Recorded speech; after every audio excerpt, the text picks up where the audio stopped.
Mumbunge wa kiliombunge cha Matongolo Stephen MUTINDA wa Mule ni wa mwenda inspector munene wa polisi Japhet Koome anengane masieto aku ala unawetie mana tumekie ningwatani Azimio One Kenya kukengana kana manowa iwene polisi ingi Mule ni wenda Koome awete ala manosi yeme ya kumochari pamwena mochari ila inanengani yeme ya ku itumeke ningwatani Azimio One Kenya Boniface Omutese yu nukutoa mbeisi. Avikiri skulu ni waitu wa Matongolo MUYUMBE Stephen MUTINDA Mule mwenda inspector munene wa VOLISI wa Kenya Japhet Koome unena uwo na kumilene sakila unaneni wandani kukonya meile na tumeuningwa tani Azimio One Kenya kavindani kalama na tuwa isemi atianeo kwezwa vema na isema vayomo. As Honorable Mheshimiwa Mule, I want to demand today, please give us the names of those who hired the cops, the names of those who were hired when they were dead, and the mortuaries which the dead were beat. Kenyans, you are not fool. This country, we have come from very far. We have seen it all. We have had it all.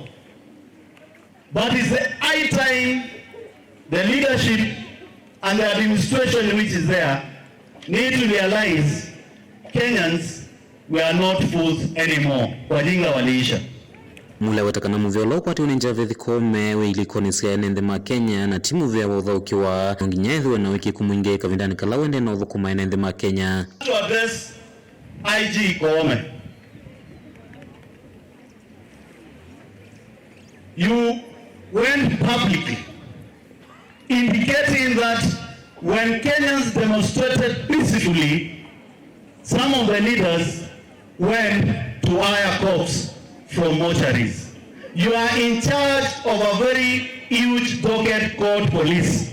Ngia mutula mutiko meende nuthukumi wake wetakana vata munene wa serikali kana VOLISI ni kusuvia mwenende itiku ingia nise mwenende kana kuwa nende la matema vityo kavindani kalame weta madhenamo.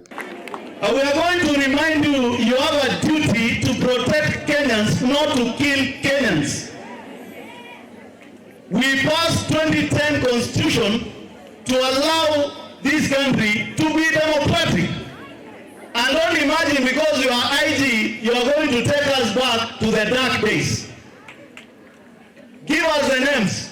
We deal with the perpetrators of hiring cops. You have not even told us how Kenyans were killed in Shakahola. When we wanted to go there as leadership, you blocked us.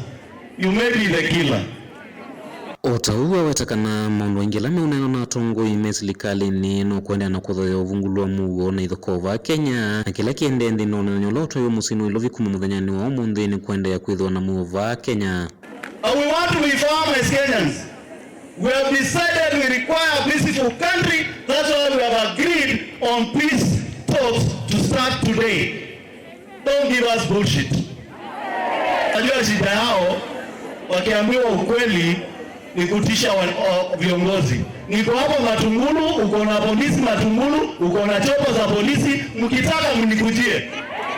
Ivingwa mulati kana mwako ila zisia skulu yu mula watakana nonginya enende vamuna tongo ima Kenya meyumbanya kukitana na ulosani Ikiithya kana ilo vile iva dhewe maskulu na ile mbunge siyo nene siya tumekava tewa anganganya kana kwanzi leita ilete. If we don't stand firm in this country and condone corruption to the total order and make sure that our areas are not invaded by human beings who sleep, wake up, and imagine corruption is the order of the day in this country, we will not have had this building. I've taken the opportunity to spearhead the entire country to make sure that national government constituency development fund is entrenched in our own constitution.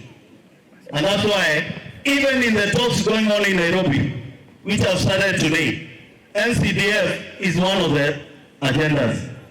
I want to urge the administration in power today. You must rethink and rethink on how we are going to attain free university education as you promised during campaign. bata kwi mwenendi wa Kenya ni kana kila kiuneno na tongoi na chone kila mekwika kithwe kicha kuendesya nthi ya Kenya mbe na kumeveta thinani kana ukomboni wa mituo mithuku na maundu wangi ala maratonya kuendesya mwenendi kaundini ya Masaku nyene Toboni Mutesya.